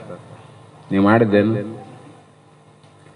ಮಾಡಲಾರ್ದ ಮಾಡಿವಂತೀವಲ್ಲ ನಾವು, ಅದಕ್ಕೆ ನಮ್ಗೆ ದುಃಖ ಆಗ್ಯದ. ನೀ ಏನು ಮಾಡೋವನಲ್ಲ, ನೀನು ಕರ್ಮವನ್ನು ಮಾಡವನಲ್ಲ. ಕರ್ಮನೇ ಮಾಡಲ್ಲ ಅಂದಾಗ ಕರ್ಮದ ಫಲಗಳೇನವ ನಿನಗೆ? ಅದರ ಸುಖ ಇಲ್ಲ, ದುಃಖ ಇಲ್ಲ, ಮಿಸ್ರಿಲ್ಲ. ಇಲ್ಲದನ್ನ ನೀನು ಆರೋಪ ಮಾಡಿಕೊಂಡು ನಾ ಮಾಡ್ತೀನಂತ ಭ್ರಮೆಗೊಳಗಾದಲ್ಲ. ಅದಕ್ಕೆ ತಿಳ್ಕೊ, ನೀ ಮಾಡಿಲ್ಲ. ಯಾವನೊಬ್ಬನು ಭಾಳ ಸಲ ಹೇಳಿನಿ, ದೊಡ್ಡ ದೊಡ್ಡ ಅರಣ್ಯ, ದಾಂಡೇಲಿ ಆ ಕಡೆ ಎಲ್ಲ ಅರಣ್ಯದಲ್ಲಿ ಎಂಥ ಗಿಡ ಅಂದ್ರೆ ಸಾಗವಾನಿ ಮರಗಳಿರ್ತವೆ, ದೊಡ್ಡ ಮರಗಳು. ಅದೇನು ಮಾಡ್ತಾರಂದ್ರೆ ಕೆಲವು ವ್ಯಕ್ತಿಗಳು ಗೊತ್ತಿರ್ತದ, ಹಗಲೆಲ್ಲ ಸುಮ್ಮನಿದ್ದು ರಾತ್ರಿ ಆಳನ್ನು ಕರ್ಕೊಂಡು ಹೋಗಿ ಒಂದು ಗಿಡ ಕಡಿಯೋದು, ಚೂರು ಮಾಡಿ ಪೆಂಡೆ ತಲೆ ಮೇಲೆ ಇಟ್ಕೊಂಡು ಯಾರನ್ನ ಗೇಟ್ ಕಾಯ್ತಿರ್ತಾರಲ್ಲ ಅಂತಲ್ಲಿ ತಪ್ಪಿಸ್ಕೊಂಡು ಬಂದ್ಬಿಡೋದು. ಇದು ಕಾಯ ಪ್ರತಿಯೊಂದು ಅಲ್ಲಿ ಇರತಕ್ಕಂಥ ಅರಣ್ಯ ಅಧಿಕಾರಿಗಳು ಗೊತ್ತಾಯ್ತು, ಗಂಧದ ಮರ ದಿವಸ ಒಂದು ಇಲ್ಲಿ ಹೋಗ್ತವ, ಯಾರು ಒಯ್ತಾರ ಪತ್ತೆ ಹಚ್ಚಬೇಕಂತ ಅವರೆಲ್ಲ ವಿಚಾರ ಮಾಡಿ ಮೀಟಿಂಗ್ ಮಾಡಿದ್ರು. ಇವತ್ತ ಎಲ್ಲಾ ಕಡೆ ಗಸ್ತು ತಿರುಗಬೇಕು, ಗಸ್ತು ಆಯ್ತಂತ ಗಸ್ತು ತಿರ್ಗ್ಕಂತ ಬಂದ್ರು. ಅಷ್ಟರೊಳಗೆ ಪ್ರತಿನಿತ್ಯ ಏನು ಮಾಡ್ತಿದ್ದ ಅವನು ಅವತ್ತಿನ ದಿನ ಕೂಡ ಗಂಧದ ಮರಗಳನ್ನ ಆಳಿನ ಮೇಲೆ ಒರೆಸಿ ತಾನು ಇಂದ ಕೊಡ್ಲಿ ಹಿಡ್ಕೊಂಡು ಬರ್ತಿದ್ದ. ಆವಾಗ ತಪ್ಸ್ಕೊಂಡು ಹೋಗ್ಬೇಕಲ್ಲ, ಅದಕ್ಕೇನಂತೀವಿ ಹಾಕಿರ್ತಾರಲ್ಲ ಗೇಟು, ಚೆಕ್ ಪೋಸ್ಟು, ಅರಣ್ಯ ಇಲಾಖೆ ಚೆಕ್ ಪೋಸ್ಟು. ಅವ್ರು ತಪ್ಸ್ಕೊಂಡು ಅಡ್ಡದಾರಿಗೆ ಹೋಗ್ತಾರಂದ್ರೆ ಸಿಕ್ಕರು ಕಳ್ಳರು ಅಂತ ಹೇಳಿ ಇವರೆಲ್ಲ ಹೋಗಿ ಹಿಡ್ಕೊಂಬಂದ್ರು. ಬಂದು ಗಂಧದ ಮರ ಕಡಿದ್ರೆ ಭಾಳ ಶಿಕ್ಷೆ, ಲಕ್ಷಗಟ್ಲೆ ಆಗ್ತಾರೆ ಪೆನಾಲ್ಟಿ. ಆವಾಗ ಯಾರು ಇವು ಎಲ್ಲಿ ತಂದ್ರೆ ಅಂದ. ಆವಾಗ ಇಲ್ಲಿ ಅರಣ್ಯದಾಗಿದ್ದೀವ್ರಿ ತಂದೀವಿ ಅಂದ. ಯಾರು ಅಂದ, ಈಗ ಇವರು ನೋಡ್ರಂದ, ಅವನು ಯಾರು ಒತ್ಕೊಂಡವನು ಆಳಂದ. ಇವ್ರು ಮಾಲಕ್ ಇದ್ರ ಮಾಲಕ್ ಇವ್ರು ನೋಡಿ ನಾನಲ್ಲ ಅಂದ. ನೀನಲ್ಲ ಅಂತಿದ್ದಿ, ನಿನ್ನ ತಲೆ ಮೇಲೆ ಆವಲ್ಲ ಅಂತ ಅವ್ರು ಕೇಳಿದ್ರು. ತಲೆ ಮೇಲೆ ಇದ್ದದ್ದು ಕರ್ರಿ, ಆತ ಹೇಳಿದಕ್ಕೆ ಕೂಲಿಗಾಗಿ ಮಾಡಿ ನೀವಿನ ಸ್ವತಃ ಬುದ್ಧಿಯಿಂದ ನಾ ಮಾಡಿಲ್ಲ, ನಾನು ಅಲ್ಲ ಅಂದ. ಆವಾಗ ಇಲ್ಲಿ ಬತ್ತೆಗಿದ್ನಲ್ಲ ಮಾಲೀಕ, ಸಾವಿರ ಹಂಗೆ ಯಾಕೆ ಮಾಡ್ತೀರಿ, ಏನೋ ತಪ್ಪಾದಾಗದ, ಏನೋ ಇಷ್ಟು ತಗರಿ ಬಿಡ್ರಿ ಅಂತಂದಾಗ, ಮತ್ತೆ ಅಲ್ಲೂ ಕಟ್ಟಿಗೆ ಹೊತ್ತವನು ನಾನು ಅಲ್ಲ ಅಂತನ, ನೀನ್ ಹಾಕಿದ್ರೆ ಅಡ್ಡ ಬರ್ತದೆ ಅಂದ್ರೆ ಇಲ್ರಿ ನಾನು ಅಂದವನು. ಆತ ಒತ್ಕೊಂಡನ ಕರೆ, ಆದ್ರೆ ಅವೆಲ್ಲ ನಾನು ಅಂದ ನೋಡ್ರಿ. ಅಂದಾಗ ಶಿಕ್ಷೆ ಯಾರಿಗಾಯ್ತು? ಕಡ್ದವನಿಗೆ ಆಗ್ಲಿಲ್ಲ, ಒತ್ಕೊಂಡವನಿಗೆ ಆಗ್ಲಿಲ್ಲ. ನನವು ಕಟ್ಟಿಗೆ ಅಂತ ಯಾವನಂದ ಅವನಿಗೆ ಜೈಲು ಶಿಕ್ಷೆ ಆಯ್ತು. ಅದಂತೆ ಇಲ್ಲಿ ಕೂಡ ಇವನು ಏನು ಮಾಡ್ಯಾನಂದ್ರೆ ಇವೆಲ್ಲ ಮಾಡೋ ನಾನು ಅಂತೆ ಕಣ. ವಿಷಯಾದಿಗಳ ಭೋಗ ಎನ್ನುವ ಶಬ್ದದಲ್ಲಿ, ಸ್ಪರ್ಶ, ರೂಪ, ರಸ, ಗಂಧದಲ್ಲಿ ಮಾಡ್ತಕ್ಕಂಥ ಇವೇನು ಇಂದ್ರಿಯಾದಿಗಳ ಧರ್ಮಗಳವ, ಅವೆಲ್ಲ ನಾನು ಅಂದ ನಿನಗೆ ಶಿಕ್ಷೆ ಆಯ್ತು. ಅದಕ್ಕೆ ಇಂದ್ರಿಯಾದಿಗಳಿಗೆ ಶಿಕ್ಷೆ ಎಲ್ಲಿ ಆಗ್ಯಾವ, ಎಲ್ಲಿ ಬರ್ತಾರೆ? ಇಂದ್ರಿಯಾದಿಗಳು ಮಾಡೋ ಅವು ಕೆಲಸ, ಅವುಗಳ ಶಿಕ್ಷೆ ಅಂತ ಬರೋದೇನು ಇಲ್ಲ. ಅವಕ್ಕ ನಾನು ಮಾಡ್ತೀನಿ, ನಾ ಮಾಡೀನಿ ಅಂತಕ್ಕಂಥದ್ದು ಅಹಂಕಾರ, ಅಭಿಮಾನ ಇಲ್ಲ ಅವಕ್ಕ. ಅವಿಲ್ಲದೆ ಕೆಲಸ ಆಗೋದಿಲ್ಲ, ಕೆಲಸ ಮಾಡಿದ ಅಭಿಮಾನ ಇಲ್ಲ. ಇವನಿಗೆ ಅನ್ನೋದು ಜೀವಾತ್ಮನಿಗೆ ತಾನು ಮಾಡಿಲ್ಲ, ಎಲ್ಲರೂ ಮಾಡಿದ್ದು ನಾನಂತೆ ಅಂತ ತಿಳ್ಕೊಂಡ ಆಗ ಜೈಲಿಗೆ ಅಂದ್ರು. ಇದೇ ನರಕಲೋಕ ಶಿಕ್ಷೆ ಅಂತ, ಮತ್ತೆ ಹುಟ್ಟಿ ಬರದ ಶಿಕ್ಷೆ. ಹೀಗೆ ಈ ಧರ್ಮವು ಏನು ಮಾಡೋದಂದ್ರೆ, ಅನಂತ ಜನನ ವಿದೂರ ಆತ್ಮನಿಗಿಲ್ಲವೆಂದು, ಯಾರಿಗಾವ ಜನನ ಮರಣ ಷಡ್ಭಾವ ವಿಕಾರ, ಅಸ್ಯತೆ ಜಾಯತೆ ವರ್ಧತೆ ಪರಿಣಮತೆ ಅಪಕ್ಷಯತೆ ವಿನಶ್ಯತೆ, ಇವೆಲ್ಲ ಯಾವ ಧರ್ಮ? ದೇಹ ಧರ್ಮ ಅಲ್ಲ, ಶರೀರ ಧರ್ಮ ಅಲ್ಲ. ಆದರೆ ಇವನಿಗೆ ಜನನ ಇಲ್ಲ. ಜನನ ಇಲ್ಲ ಅಂದ್ರೆ ಹುಟ್ಟೇ ಇಲ್ಲ. ಹುಟ್ಟಿಲ್ಲ ಅಂದ್ರೆ ಅವನು ಬೆಳೆಯವನಲ್ಲ, ಅವನಿಗೆ ವಿಕಾರ ಇಲ್ಲ, ಅವನಿಗೆ ಮುಪ್ಪಿಲ್ಲ, ಅವನಿಗೆ ರೋಗ ಇಲ್ಲ, ಅವನಿಗೆ ಮರಣ ಇಲ್ಲ. ಈ ದೇಹಕ್ಕೆ ಆಗ್ತಕ್ಕಂಥ ಎಲ್ಲ ಧರ್ಮವನ್ನ ನಂದನ್ನಲ್ಲ. ಅದಕ್ಕೆ ಏನಾಯ್ತು, ತನ್ನ ಮೇಲೆ ಆರೋಪ ಮಾಡಿಕೊಂಡ ಅವನ ಶಿಕ್ಷಕ್ಕೆ ಗುರಿಯಾದ. ಅದಕ್ಕೆ ನೀನು ಸ್ಪಷ್ಟವಾಗಿ ತಿಳಿ ಅಂತಾರ ಅವರು. ತಿಳ್ಕೊ, ಬರೀ ಹೇಳಿಕ ಅಂತ ಹೋಗೋದು ಮುಖ್ಯ ಅಲ್ಲ, ತಿಳ್ಕಂತ ಹೋಗು. ರಂಗೋಲಿ ಹಾಕಿದಂಗ ನಮ್ಮ ಪ್ರಭು ಬಹಳ ಚಂದ ಹೇಳ್ತಾರ, ರಂಗೋಲಿ ದೃಷ್ಟಾಂತ. ಅವ ಹೆಣ್ಮಳು ರಂಗೋಲಿ ಹಾಕ್ಯಾಂತ ಮುಂದೆ ಹಾಕಿ ಹಿಂದಕ್ಕೆ ಬರ್ಬೇಕಿಲ್ಲ, ಮುಂದೆ ಹಾಕ್ಯಾಂತ ಹಿಂದಕ್ಕೆ ಬರ್ಬೇಕು. ಸೀರೆ ಉಟ್ಕೊಂಡಿಲ್ದು ಅದು ಕೆಳಗಿತ್ತು, ಆಕೇನ್ ಮಾಡಿಲ್ಲ ಅಂದ್ರೆ ಆ ರಂಗೋಲಿ ಹಾಕ್ಯಾಂತ ಮುಂದಕ್ಕೆ ಹೋದ್ ನೋಡು. ಅಂದ್ರೆ ಮತ್ತೆ ಮುಂದೆ ರಂಗೋಲಿ ಹಾಕೋದು ಹಿಂದ ಕೆಡಿಸಂತ ಬರೋದು. ಹಿಂಗಂದ್ರೆ ಅದು ಬುದ್ಧಿವಂತ ಕೆಲಸ ಅನ್ನೋದು, ಹಂಗಾಗಬಾರದಂತರ ಮಹಾತ್ಮರು. ಹೀಗೆ ಕರ್ಣ ನಿಖರ ಅರಿದ ಅನಿತ ಎಲ್ಲವನು ಅವಧರಿಪದು ಚಿತ್ತು ಒಂದರ ಗುಣ ಪರಮಾತ್ಮನೊಡನೆ ಅದು ಬೆರೆಸದು ಎಂದೆಲೆ ಹೆಂಗಳರಸಿ ಮೈತ್ರಿ ನಿರ್ಧರಿಪದು. ನೀ ಎಷ್ಟು ದಿನ ಒಡ್ಡಾಡೋದು ಕೂಡಂಗಿಲ್ಲ ಅಂತ ಹೇಳಿ ಅಲ್ಲಿನ್ನೆ. ಯಾಕಂದ್ರೆ ಅದು ನಮೂನೆ ಮಾಡ್ತದ. ಹಳ್ಳ ಭಾಳ ಕಲ್ತವ್ರಿ ಹೆಸರಿನಾಗ ಅಂದ್ರೇನು, ಭಾಳ ದಿನ ಕಲ್ತಾವಂದ್ರೆ ಹಳ್ಳು ಹೆಸರಾತವೆ, ಹೆಸರು ಹೋಗಿ ಕಲ್ಲಾತವೆ. ಭಾಳ ದಿನ ಕೂಡ್ಯಾವು, ಒಂದು ಹೋದ ವರ್ಷ ರಾಶಿ ಹಂಗೆ ಅವ, ಎರಡು ಕೂಡ್ಯಾವ. ಕೂಡಿದ್ರು ಕೂಡ ಕೊನೆಗೆ ನಿಶ್ಚಯ ಮಾಡ್ರಿ, ಅದನ್ನ ಕೇರಿ ಹಸ ಮಾಡಿದ ಕಲ್ಲು ಬೇರೆ ಆಗ್ತದ, ಹೆಸರು ಬೇರೆ ಆಗ್ತದ. ಅದಂಗೆ ಇಲ್ಲಿ ಬಲ್ಲವರೆಲ್ಲ ಬಂದು ನೀವು ಕೂಡಿ ಅನುಭಾವದ ಅಡಿಗೆ ಮಾಡಿ, ಅದು ಮಾಡಿದಾಗ ಎಷ್ಟು ಜನ್ಮ ಜನ್ಮಾಂತರ ಈ ಜನ್ಮ ಕೂಡಿಲ್ಲಿದು ಸೃಷ್ಟಿ ಎಂದು ಉತ್ಪತ್ತಿ ಆಗ್ಯದ. ಅವತ್ತಿನಿಂದ ಆತ್ಮ ಅನಾತ್ಮದ ಬೆರಿಕೆ ಆಗ್ಯದ, ಕೂಡಿನಾವು. ಆದ್ರೂ ಕೂಡ ಬೇರ್ಪಡಿಸಕ್ಕೆ ಆಗಿಲ್ಲ ಅಂದ್ರೆ ಅರ್ಥ ಏನು? ಅಷ್ಟು ಕಠಿಣ ಆದಂತಾಯ್ತಲ್ಲ. ಯಾವತ್ತು ನೀನು ಇದನ್ನ ಕೇರಕ್ಕೆ ನಿಂತು ಹಸ ಮಾಡಕ್ಕೆ ನಿಂತಿದ್ದಿ, ಮರ ತಗೊಂಡು ಯಾವಾಗ ತೋರ್ತಿದ್ದಿ, ಆವಾಗ ಜೊಳ್ಳು ಜೊಟ್ಟೊಂದು ಆರುತ್ತೈದಣ್ಣ ಒಳ್ಳೆ ಬೀಜಂದು ಹುಡುಗಿತ್ತಾದಣ್ಣ. ನೀ ತೂರತನ ಕೇರತನ ಕಡೆಗೆ ಆಗಲ್ಲೇವು. ರಾಶಿ ಜೋಳದ ರಾಶಿ ಮಾಡೀವಿ, ಕಣದಾಗ ಬಿಟ್ಟಿವಿ, ತೂರತನ ಒಟ್ಟು ಕಾಳು ಬೇರೆ ಆತವೇನು? ಎಲ್ಲಿವರೆಗೆ ನೀ ತೂರಕ ಮೆಟ್ಟಾಕಿ ಗಟ್ಟಿಗೆ ನಿಂತು ಗಾಳಿ ಬಿಟ್ಟಾಗ ತೂರಿಕೊಳ್ಳಿರಣ್ಣ. ಗಾಳಿಯೂ ನಿಮ್ಮ ಅಧೀನವಲ್ಲ. ಗಾಳಿ ಬಿಟ್ಟಾಗ ತೂರಿದ್ರೆ ಏನಾಗ್ತದ? ನೀ ಬ್ಯಾಡಂದ್ರೆ ಒಟ್ಟು ಹೋಗ್ತದ, ಬ್ಯಾಡಂದ್ರೆ ಕಾಳಕ್ಕೆ ಉಳಿತದ. ಅಲ್ಲಿ ಅದಂಗ ಅಲ್ಲಿ ಮೆಟ್ಟ ಹತ್ತಬೇಕು.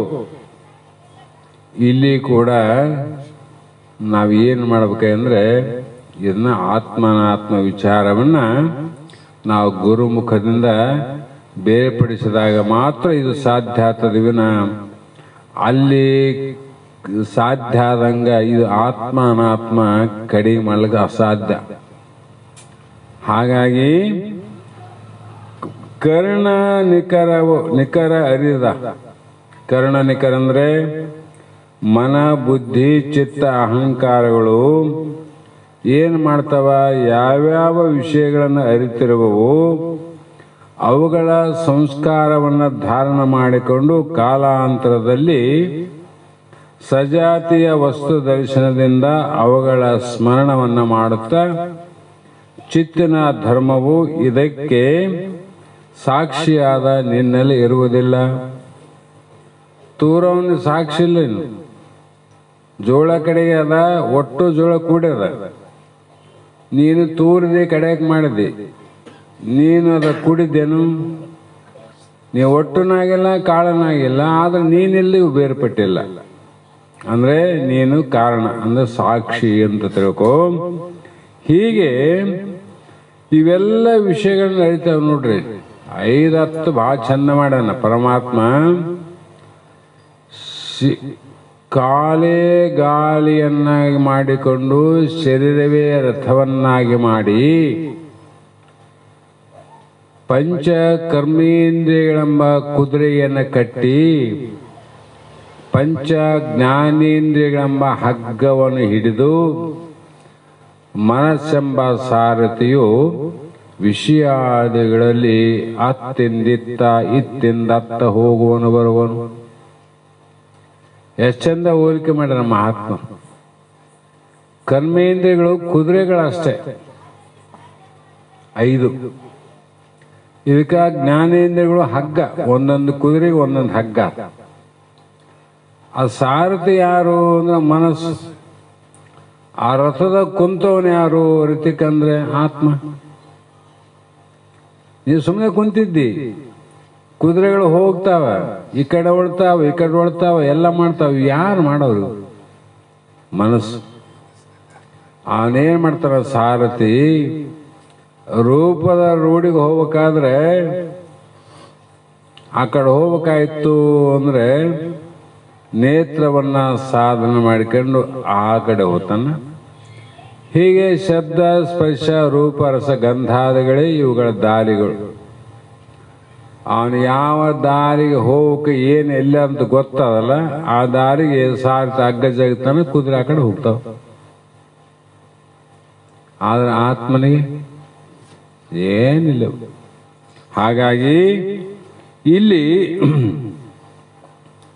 ಜೀವನು ಅಜ್ಞನು ಆನಾ ದೇವರಾರೆಂಬ ಭಾವನೆ ಜ್ಞಾತೃವಿನ ಗುಣವದು. ಕೋವಿದೇ ಕೇಳು ನಿಜ ಆತ್ಮನಿಗೆ ಇಲ್ಲೆಂಬುದು ಆ ವೇದ ವಿಹಿತ ಎನಿಸುವ ಅರ್ಥ. ಮತ್ತೆ ವೇದ ಪ್ರಮಾಣ ತಂದರು ಸಾಮಾನ್ಯ ಅಲ್ಲ ಇವು. ಯಾಕಂದ್ರೆ ಕೋವಿದೆ ಅಂದ್ರೇನು, ಬಹಳ ವಿವೇಕಿಶಾಲಿಯಾದವಳಂತ. ಕೋವಿದರು ಅಂತಾರ, ಆತ್ಮಜ್ಞಾನಿಗಳು ಅಂತಾರ, ಬಲ್ಲವರಂತಾರ. ಇದು ಸಾಮಾನ್ಯ ಶಬ್ದ ಅಲ್ಲ. ಕೋವಿದೆ ಅಂದ್ರೆ ವಿವೇಕಿ ಆದವಳೆ. ಆದವಳಂದ್ರೇನು, ನೀನು ಮಾಡಿ ತಿಳ್ಕೊಂಡವಳ ಅಂತ. ಆಗಿದ್ದೀನಿ, ಮದುವೆ ಆಗಬೇಕು ಅನ್ನೋದಕ್ಕೆ ಮದುವೆ ಆಗಿದೆ ಅನ್ನೋಕ್ಕೆ ವ್ಯತ್ಯಾಸ ಇಲ್ಲ. ಅದರಂಗೆ ವಿವೇಕಿ ಯಾದ ಕೋವಿದೆ ಅಂದರೆ ನೀನು ತಿಳಿದವಳೆ, ನೀನು ಬಲ್ಲವಳೆ, ನಿನಗೆ ಅರ್ಥವನ್ನು ಮಾಡಿಕೊಂಡು ಆತ್ಮಭಾವದಲ್ಲಿ ನಿಶ್ಚಯ ಮಾಡಿಕೊಂಡವಳೆ. ಆಲಿಸು ಆನು ಜೀವನು. ಇಲ್ಲಿ ನಾನು ಅಂದ್ರೆ ಯಾನು? ಜೀವಾತ್ಮನು. ಜೀವಾತ್ಮ ಅಂದ್ರೇನು? ಜೀವಭ್ರಮೆ ಅಂತ. ಅವನೆಲ್ಲ ಜೀವ ಹುಟ್ಟಿರಲ್ಲ ಅವನೊಬ್ಬನ ಇರಕ. ಅವನಿಗೆ ಭ್ರಮೆಗೆ ಒಳಗಾಗಿ ತಾನೇನು ಕಂಡ, ನಾನು ಅಜ್ಞಾನಪ್ಪ, ನಾನು ಬಡವನಪ್ಪ, ನಾನು ಕೆಟ್ಟವನಪ್ಪ. ಇನ್ನೊಬ್ಬನ ಕಂಡ ನಾ ಶ್ರೀಮಂತನಪ್ಪ, ನಾ ಒಳ್ಳೆಯವನಪ್ಪ ಅಂತ ಭಾವ ಮಾಡ್ಕೊಂಡಿಲ್ಲ. ನಾನು ಬಹಳ ಎತ್ತರಿನಪ್ಪ, ನಾನು ಬಹಳ ಗಿಡ್ಡಿನಪ್ಪ, ನನ್ನ ಮುಖ ಹಿಂಗಾದ, ಸೊಟ್ಟಾದಪ್ಪ, ಸೀದಾದಪ್ಪ ಅಂತ ತಾನೇ ಅನ್ಕೊಂಡವನಲ್ಲ. ನನಗೇನು ತಿಳಿದಿಲ್ಲ ಅಂತ ಅನ್ಕೊಂಬಿಟ್ಟ ಅವನು.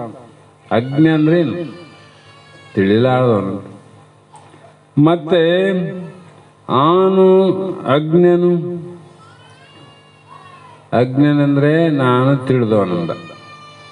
ತಿಳಿದವನಂದಿಲ್ಲ. ತಿಳಿದವನು ಅನ್ನೋದು ಜ್ಞಾನ ಈಗಾಗದಿರಲಿ. ನಾನು ಅಜ್ಞಾನ ಅಂತ ಹೇಳಕತ್ತಿದ್ದಲ್ಲ, ಅಜ್ಞಾನವನ್ನು ತಿಳಿದೋ ಹೇಳ್ತಿದ್ದೋ, ತಿಳಿಯಾರ್ದು ಹೇಳ್ತಿದ್ದೋ? ತಿಳಿದ. ನಾವು ಮಲ್ಲಿಕಡಿನಪ್ಪ ಅಂತ ಹೇಳ್ತಿದ್ದೆ. ನಿದ್ದಾಗ ಏನಿತ್ತಪ್ಪ? ಬರೇ ಕತ್ತಲಿತ್ತಪ್ಪ ಅಂತಿದ್ದಿ.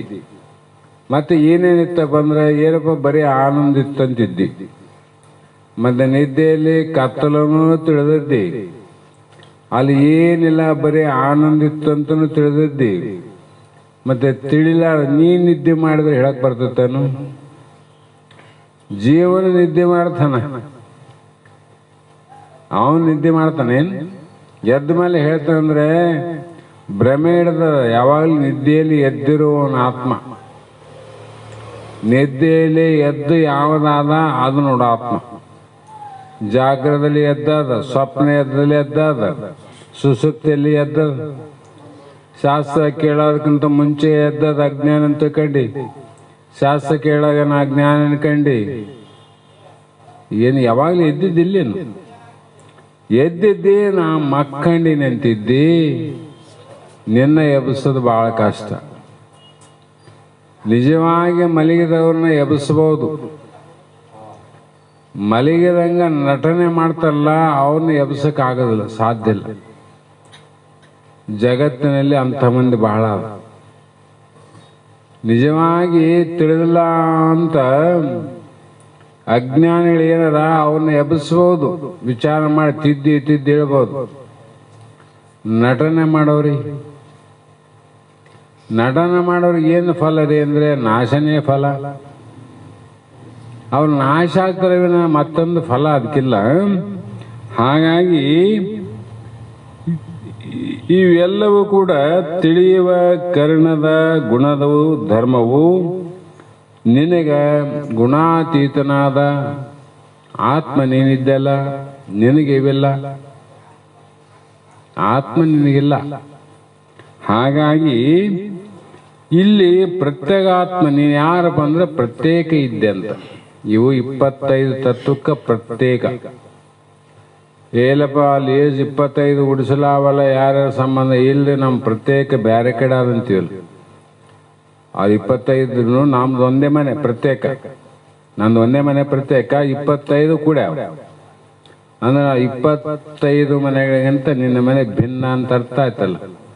ಇಲ್ಲಿ ಪ್ರತ್ಯೇಕಾತ್ಮಂದ್ರೆ ಅಷ್ಟೇ 25 ಮಂದಿ ಏನಾರು ಜೋಡಿಸಿನ ಕೂಡ್ತಾರಲ್ಲ, ಇವರ ಕಾರ್ಯ, ಇವರ ಧರ್ಮ ಇವೆಲ್ಲವೂ ಕೂಡ ಬೇರೆ, ನಿಂದೆ ಬೇರೆ. ಹಾಗಾಗಿ ಇಲ್ಲಿ ಆತ್ಮಂಗೆ ಅಂತಃಕರಣ ಧರ್ಮ ನಿರಾಕರಣೆ. ಧರ್ಮ ಅಂದ್ರೆ ಗುಣ.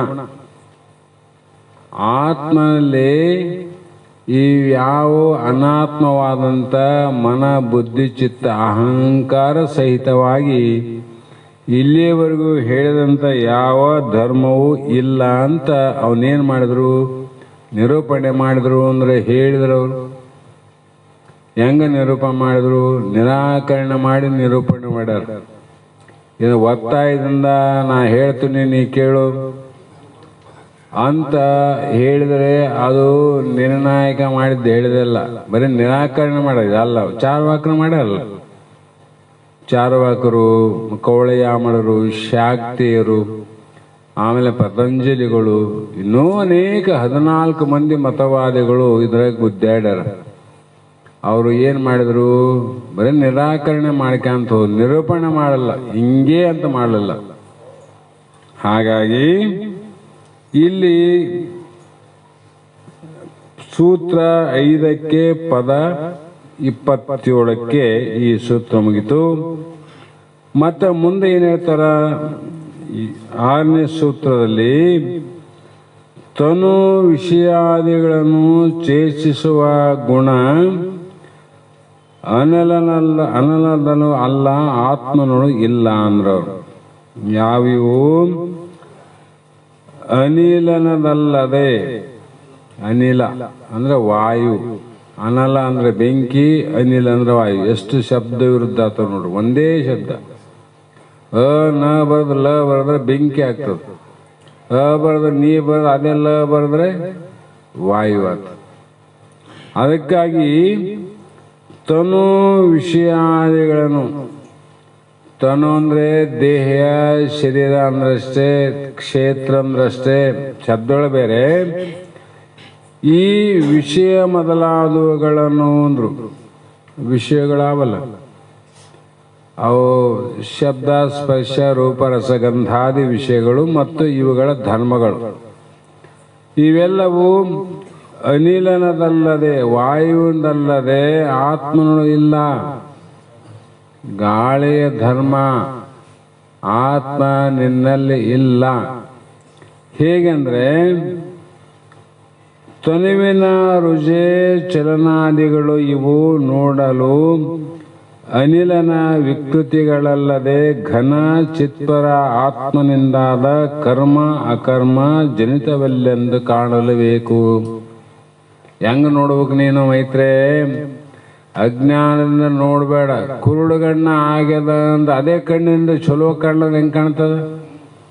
ಆ ಕಣ್ಣು ಏನದ ದೋಷ ಅದ, ಆ ದೋಷವನ್ನು ತೆಗೆದಾಕಿ ನೋಡು, ಆ ವಸ್ತುಗಳು ಇದ್ದಕ್ಕಿದ್ದಂಗೆ ಕಾಣ್ತಾವ. ಹೌದಿಲ್ಲ? ಹಾಗೆ ಶರೀರದಲ್ಲಿ ಏನು ಬರ್ತಾವಪ್ಪ ಅಂದ್ರೆ ರುಜೆ. ರುಜೆ ಅಂದ್ರೆ ರೋಗ. ಯಾವುದಕ್ಕೆ ಬರ್ತಾವ ರೋಗ? ಶರೀರಕ್ಕನೇ ರೋಗ. ಈ ಶರೀರಕ್ಕೆ ಬಂದಂಥ ರೋಗ ಒಂದಕ್ಕೊಂದು ನಮ್ಮವ್ರು ಅಂತ ಅನ್ನಂಗಿಲ್ಲ. ನಮ್ಮವ್ರು ಇವತ್ತು ಹೋಗ್ಬಿಟ್ರಪ್ಪ, ಅರ್ಜೆಂಟ್ ಹೋಗ್ಬೇಕು ಟೋಲ್ ಹಾಕ್ಕೊಂಡು. ನೀನು ಹೋಗಿದ್ದೇನು? ನೀನು ಹೋಗಿದ್ರೆ ನೀನು ಸಂಬಂಧಪಟ್ಟ ತಂದೆ ತಾಯಿ ಹೋಗಿಲ್ಲ.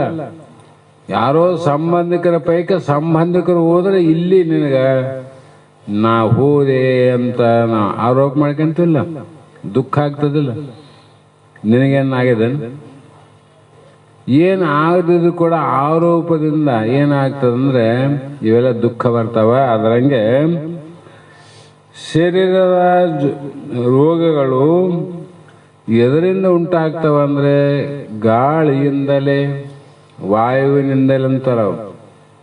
ಅಲ್ಲಿ ರೋಗದಲ್ಲಿ 2 ಪ್ರಕಾರ ಅಂತ ಹೇಳಿವಲ್ಲ. ಅದಕ್ಕೆ ಯಾವ ಕಾಲ, ಚಳಿಗಾಲ, ಮಳೆಗಾಲ, ಬೇಸಿಗೆ ಕಾಲ ಬರುವಂಥ ಸಮಯದಲ್ಲಿ ಹೋಗುವಂಥ ಸಮಯದಲ್ಲಿ ರೋಗಗಳು ಶರೀರಕ್ಕೆ ಜಾಸ್ತಿ ಇರ್ತಾವೆ. ಚಳಿಗಾಲದಾಗ ಒಂದು ರೋಗ ಬೇಸಿಗೆ ಬರಂಗಿಲ್ಲ, ಬೇಸಿಗೆ ಒಂದು ರೋಗ ಮಳೆಗಾಲ ಬರಂಗಿಲ್ಲ. ಯಾಕಂದರೆ ಅಲ್ಲಿ ಗಾಳಿಯ ವಾತಾವರಣ ಹೆಚ್ಚಾಗ್ತದೆ. ಅದರಿಂದ ಆ ಗಾಳಿ ಸೇವನೆ ಮಾಡ್ತೀವಲ್ಲ, ಅದರಿಂದ ಏನಾಗ್ತದ, ತನುವಿನ ರುಜೆ. ಮತ್ತು ಆ ಒಂದು ರೋಗದ ಬಾಧೆ ಅನ್ನುವಂಥದ್ದು ಎಲ್ಲಿ ಆಗ್ತದ ಅಂದರೆ ಅದು ಚಿಂತೆಯಿಂದ ವಾಯುವಿನಲ್ಲಿ ನಾಡಿಯಲ್ಲಿ ಸೇರ್ತದೆ. ನಾಡಿ ಅವು ಸುಮಾರು ನಾಡಿಗಳವ. ಅದರಲ್ಲಿ ಮುಖ್ಯವಾದ 3 ನಾಡಿಗಳು. ಆ ನಾಡಿಗೆ ಸಮೀಪ ಬಂದಾಗ ಆಯುಷ್ಯ ನಮಗೆ ಭಾಳ ಸಮೀಪ ಬಂದಂತ ಅರ್ಥ ಮಾಡಬೇಕು. ಭಾಳ ನಾಡಿಗಳು. ಹಾಗೆ ಮದೋನ್ಮತ ಗಜದಂತೆ ಸಂಚರಿಸಲಿಕ್ಕೆ ಹತ್ತಲು ಧಾತುಗಳು ವ್ಯತ್ಯಾಸವಾಗುವು. ಸಪ್ತಧಾತು, ಆ ಧಾತುಗಳಲ್ಲಿ ಎಲ್ಲ ವ್ಯತ್ಯಾಸ ಆಗ್ತವೆ. ಮಲಮೂತ್ರದ ವ್ಯತ್ಯಾಸ ಆಗ್ತದೆ, ರಕ್ತದ ವ್ಯತ್ಯಾಸ ಆಗ್ತದೆ, ಮಾಂಸದಲ್ಲಿ ವ್ಯತ್ಯಾಸ ಆಗ್ತದೆ, ಚರ್ಮದಲ್ಲಿ ವ್ಯತ್ಯಾಸ ಆಗ್ತದೆ. ಇವೆಲ್ಲ ನಮ್ಮ ಅನುಭವಕ್ಕಾಗಿಲ್ಲ. ಎದ್ದ ಮೇಲೆ ಅದರಿಂದ ಏನಾಗ್ತದ, ಜಠರಾಗ್ನಿಯು ಅದು ಹೆಚ್ಚು ಕಡಿಮೆ ಏನಂದ್ರೆ ವ್ಯತ್ಯಾಸ ಆಗ್ತದೆ. ಜಠರಾಗ್ನಿ, ಅಗ್ನಿ ಅಂದರೆ ಬೆಂಕಿ ತತ್ವ, ಉಷ್ಣ. ಅದು ವಾಯು ತತ್ವ, ಅಗ್ನಿ ತತ್ವ ಆದಿಲ್ಲ ನಮ್ಮಲ್ಲಿ. ಅದು ಎಷ್ಟು ಇರಬೇಕು ಅಷ್ಟೇ ಇರಬೇಕು. ನಮಗ ಅಗ್ನಿ ತತ್ವ ಯಾವಾಗ ಹೆಚ್ಚಾದ ಹೊರಗೆ ಮೇಯಿ ಸುಡ್ತದೆ ನೋಡ್ರಿ. ಎಷ್ಟು ದಿನ ತಂಪು ನಾರ್ಮಲ್ ಇತ್ತಂತೀವಿ, ಇಂಥ ಚಳಿಯಾಗ ಮೇಯಿ ಬೆಚ್ಚಗಾಗಿದೆ ಅಂದ್ರೆ ಯಾರು ಬೆಂಕಿ ಹಚ್ಚಾರ ನಿನಗೆ? ಬೆಂಕಿ ಹಚ್ಚಿದ ಯಾರು? ಬೆಂಕಿ ಸೆಕ್ಕಿ ಕುಂತಿದ್ದು ಎಲ್ಲಿ ಕುಂತಿಲ್ಲ, ಚಳಿ ಯಾರನ್ನ 2 ಒದ್ಕೊಂಡು ಕುಂತಿದ್ದಿ. ಮೈ ಬಿಸಿ ಆಗಿದ್ರೆ ಆ ಮೈ ಬಿಸಿ ಮಾಡಿದ್ದು ಯಾವುದು? ಅಗ್ನಿ ತತ್ವ, ಜಠರಾಗ್ನಿ.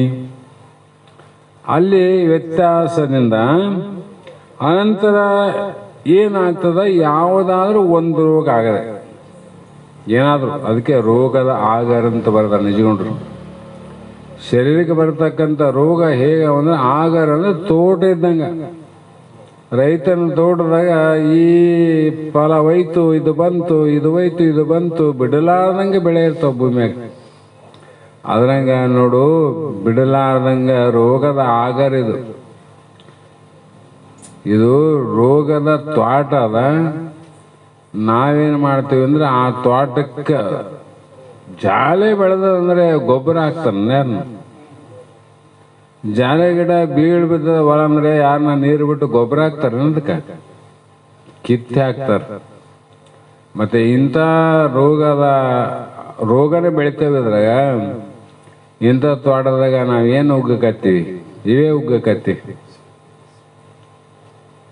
ಅಂದಾಗ ಏನಾಗ್ತವ, ಮತ್ತಿಟ್ಟು ಪಟುತ್ವದಿಂದ ಹೊಲ ತುಂಬ ಬೆಳಿತೇವಿಲ್ಲ. ಹಾಗೆ ಶರೀರವು ಅತ್ತಿತ್ತ ಸಂಚಾರ ಮಾಡಬೇಕಾದ್ರೂ ಯಾರ ಧರ್ಮ?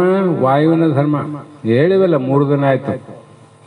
ಶರೀರವನ್ನು ಹೊತ್ತುಕೊಂಡು ತಿರುಗಾಡೋದು ಇದ್ರಾಗ ಯಾರಲ್ಲ, ವಾಯು ಧರ್ಮ. ಅದಕ್ಕೆ ಪ್ರಾಣದಲ್ಲಿ ಎಷ್ಟು ತಾಕತ್ತ ಅಂದ್ರೆ ದೊಡ್ಡ ತಾಕತ್ ಅಂತಾರ. ಪರಮಾತ್ಮ ಈ ಶರೀರದಲ್ಲೇ ಮಾಡಿದ ಸಾಧನೆಗಳೇನಾವ, ಯಾವ್ಯಾವ ಸಾಧನೆಗಳು ಯಾವುದು ಕಡಿಮೆ ಅನ್ನಂಗಿಲ್ಲ, ವಿಚಾರ ಮಾಡಿದ್ರೆ ಯಾವುದು ಹೆಚ್ಚನ್ನಂಗಿಲ್ಲ.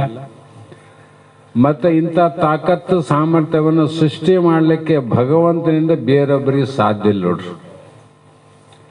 ಅಲ್ಲಿ ಕೂದಲು ಮಾಡಕ್ ಬರಂಗಿಲ್ಲ ನಮಗ.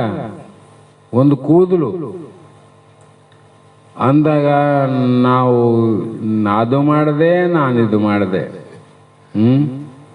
ಏನು ಮಾಡಿದ್ದಪ್ಪ ನೀನು? ಒಂದು ಕೂದಲು ಮಾಡಿ ನೋಡಮ್ಮ, ಸಾಧ್ಯ ಇಲ್ಲ. ಹಾಗೆ ವಾಯುವಿನ ಮೂಲಕ್ಕೆ ಆಗುತ್ತದೆ ವಿನ ಆತ್ಮನಿಂದ ಅದು ಅಲ್ಲ ಎಂದು ತಿಳಿಯಬೇಕು. ಆತ್ಮನಿಂದ ಅಂದ್ರೇನು? ನೀನು ಆತ್ಮ ಇದ್ದೀನಿ, ನಿನ್ನಿಂದ ಅಲ್ಲ ಅಂತ ತಿಳಿಬೇಕಲ್ಲ. ಪುಸ್ತಕದಾಗ ಹಿಂಗೆ ಹೇಳಿದಂತೂ ಬಿಡೋದಲ್ಲ. ನೀನು ಆತ್ಮ ಇದ್ದಿ, ಅದಕ್ಕೆ ನಿನಗಿಲ್ಲ ಅಂತ ತಿಳಿ. ಅಂತ ಹೇಳ್ತಾ ಮತ್ತು ಇನ್ನೂ ಉಪವಾಯುಗಳನ್ನು ಹೇಳ್ತಾರೆ. ಪ್ರಾಣ, ಅಪಾನ, ವ್ಯಾನ, ಉದಾನ, ಸಮಾನ ಅಂತ 5 ಆದಮೇಲೆ ಉಪವಾಯುಗಳು ಮತ್ತೆ ಬೇರೆ ಅವ. ನಾಗ, ಕೂರ್ಮನು, ಕೃಕರನು, ದೇವದತ್ತನು ಆಗಳ ಆ ಧನಂಜಯನೆಂಬ ಭಾಗವೆಳೆದು ವಾಯು, ವಾಗ್, ಇಂದ್ರಿಯಾದಿ ಚೇಷ್ಟ ಗುಣಗಳು ಆತ್ಮನಿಗಿಲ್ಲಾಗಿ ಯಾವ ಚೇಷ್ಟೆ ಮಾಡ್ತಾವ? ಬ್ಯಾರೆ ಚುಟಿಗೆ ಅಂತ ಬಂದಿರ್ತಾನೆ, ಈ ಕಡೆ ಮರೆ ಕುಂತಿರ್ತಾನ. ಯಾವ ನೋಡ್ತಾನೆ ಯಾರು ಚೂಡ್ತಾರಂತ, ಅವ್ರು ನೋಡಿದ್ರೆ ಗಪ್ಪನ ಕುಂತಾನ, ಒಳ್ಳೆ ಮನುಷ್ಯ ಕುಂತಂಗ. ಮತ್ತೆ ಯಾರೆಲ್ಲ ಬಿಡ ಅಂತ ಕುಂತ ಮತ್ತೆ ಚೂಡೋದು, ಮತ್ತೆ ಹಿಂಗೆ ಕುಂತ್ಬಿಡೋದು. ಇವನಿಗೆ ಅನಿಸ್ತು ಬತ್ತಿಯಾಗಿ ಕುಂತಾನಂದ್ರೆ ಇವನೇ ಬಂದು ಕಪಾಳಕ್ಕೆ ಒಂದೇಟು ಹೊಡೆದ ಬಿಟ್ಟು ನೋಡ್ರಿ. ಅದು ಅನ್ಯಾಯ ಆಗ್ಲಿಲ್ಲ, ತಲೆಯೇನಾಯ್ತು, ಜಗಳನೇ ಶುರು ಆಯ್ತಲ್ಲ. ವಿಚಾರ ಮಾಡೋಕ್ಕಾಗಿತ್ತು, ಯಾರು ಚೂಡ್ತಾರ, ಇನ್ನೊಂದ್ಸಲ ಚೂಟ್ಲಿ ನೋಡೋದು ಲಕ್ಷ್ಯ ಅಲ್ಲಿಡ್ಬೇಕ. ಚೂಟ್ಲಾರ್ದವ್ರಿಗೆ ನೀನು ಓಡೋದ್ರೆ ಗತಿ ಏನಪ್ಪ? ಹಂಗ ನಮ್ದು ಹಣೆವರ ಹಂಗೆ. ನಾಗಾದಿ 5 ವಾಯುಗಳು ಹೇಳಿದವಲ್ಲ, ನಾಮ ಸಂಕೀರ್ತನ. ನಾಗ, ಕೂರ್ಮ, ಕುಕರ, ದೇವದತ್ತ, ಧನಂಜಯ, ಇವು 5 ವಾಯು ಭಾಗವಿಡಿದು. ಇವು ಎದುರು ಭಾಗ. ಮೊದಲು ಪಂಚ ಪ್ರಾಣಗಳವಲ್ಲ, ಆ ಪ್ರಾಣಗಳ ಭಾಗಗಳಿವು. ಈಗ ಬೆತ್ತತೆ ಜೋಳ ಬೆತ್ತೀವಿ ಅಥವಾ ಕಬ್ಬನ್ ತೋಟದಾಗ ನೋಡ್ಬೇಕು, ಒಂದೇ ದಂಟ ಹಚ್ಚಿರ್ತೀವಿ. ಆ ಮುಂದೆ ಬೆಳಿತಾ ಪೆಂಟ 4-5 ದಿನ ಬೆಳ್ಬಿಡ್ತಾವ, ಭಾಗ ಬಿಡೋದಿಲ್ಲ. ಅದು ಜೋಳು ತೆನೆ ಬಿತ್ತೀವಿ, 2-3 ತೆನೆ ಬಿಡ್ತಾವ, ಭಾಗ ಬಿಡೋದಿಲ್ಲ. ಅದರಂಗ ಮೂಲ ವಾಯುವಿನ ಭಾಗ ಅಂತ ಕವಿಕೆವು. ಇವು ಯಾವಂದ್ರೆ ವಾಕ್, ಇಂದ್ರಿಯಾದಿ ಮೊದಲಾದವುಗಳಂದ್ರು. ವಾಕ್, ಪಾಣಿ, ಪಾದ, ಗುದ, ಗುಹೆ ಅನ್ನುವಂಥ ಇಂದ್ರಿಯಾದಿಗಳಲ್ಲಿ ಹೋಗಿ ಅವು ಕೆಲಸ ಮಾಡ್ತಾವ. ಒಳ್ಳೆ ಡಾಕ್ಟರ್ಗಳು. ಏನ್ ಕೆಲಸ, ಏನ್ ಮಾಡಬೇಕು, ಏನಿಲ್ಲ. ಆದ್ರೆ ಧನಂಜಯ ವಾಯು ಅನ್ನೋದು ಮಾತ್ರ ಶರೀರ ಹೋದ್ಮೇಲೆ ಎಲ್ಲ ವಾಯು ಹೋಗ್ತಾವ. ಅವು ಪಂಚಪ್ರಾಣ ಅವು ಹೋಗ್ತಾವ, ಇವು 4 ಹೋಗ್ತಾವ. ಇದರೊಳಗ ಧನಂಜಯ ಅನ್ನುವಂಥ ವಾಯುವಿನ ಭಾಗ ಹೊಡೆದಲ್ಲ, ಅದು ಮಾತ್ರ ಮಗನ ಹಂಗೆ ಇರ್ತದೆ. ಅದೇನ್ ಮಾಡ್ತದೆ? ಸತ್ತ ಯಾನ್ ವಾಯು ಕೆಲಸ ಮಾಡ್ತದೇನು? ಇರಂಗಿಲ್ಲ. ಆದ್ರೆ ಹೊಟ್ಟೆ ಉಬ್ಬಿರ್ತದಿಲ್ಲ. ಹೊಟ್ಟೆ ಉಬ್ಬಿದಂದ್ರೆ ಗಾಳಿ ಆದ ನಂತರ ಇಲ್ಲ, ಅದು ಯಾಕೆ ಹೋಗ್ಲಿಲ್ಲ? ಎಲ್ಲ ವಾಯು ಹೋದಂಗೆ ಹೋಗ್ಬೇಕಾಗಿತ್ತಲ್ಲ. ಅದಕ್ಕೆ ಹೇಳಿದ್ರೆ ಜಲ್ದಿ ಹತ್ರಪ್ಪ, ಹೊಟ್ಟೆ ಅದು ಭಾಳ ಬಾತದ, ಎಲ್ಲಿ ಹೊಡಿತದ ಅಂತೀವಿ ನಾವು.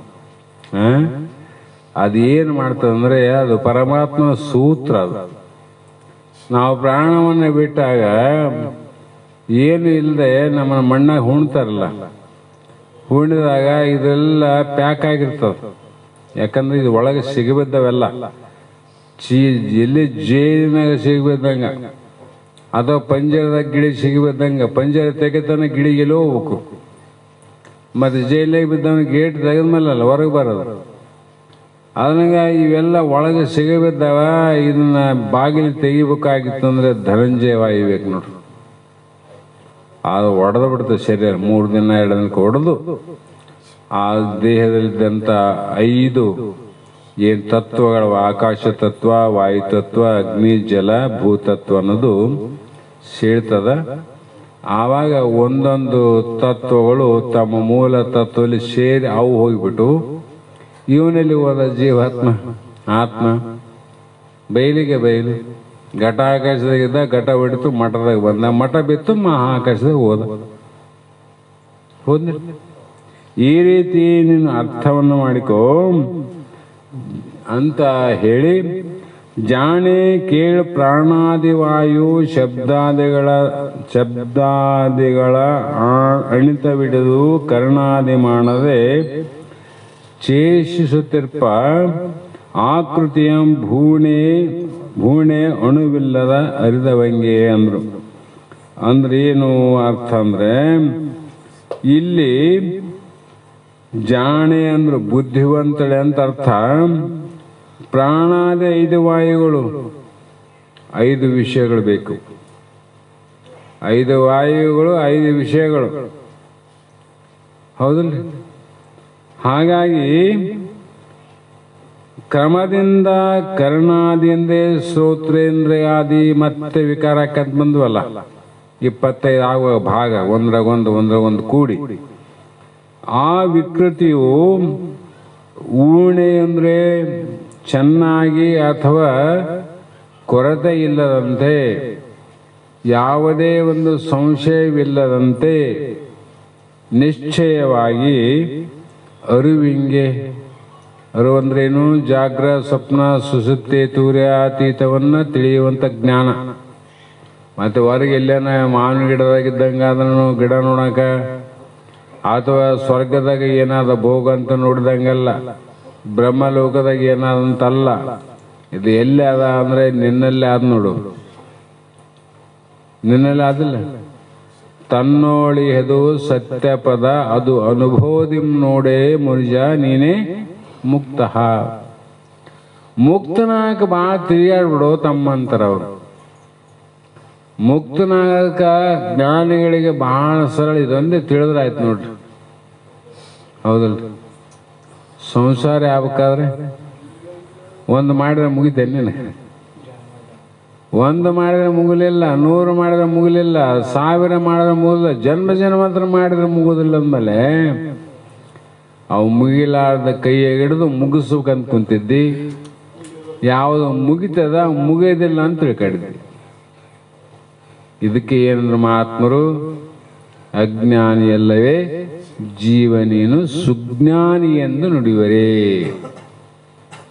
ಅಜ್ಞಾನಿಗಳಿಗೆ ನಿನಗೆ ಜ್ಞಾನಿ ಅಂತ ಅನ್ಬೋದು, ಜ್ಞಾನಿಗಳು ಮಾತ್ರ ಎಂದೂ ನೀವು ಸುಜ್ಞಾನಿ ಅಂತ ಅನ್ನಂಗಿಲ್ಲ ಅಂತ ಹೆಂಗ ಅನ್ನಕತ್ತದ. ಹಾಗೆ ಈ ಒಂದು ಸ್ವಲ್ಪ ಆದರೂ ಅಣುವಿಲ್ಲ ಅಂದರೆ ಒಂದು ಚೂರು ಕೊರತೆ ಇಲ್ಲ ಯಾರಿಗೆ? ನಿನ್ನಲ್ಲಿ.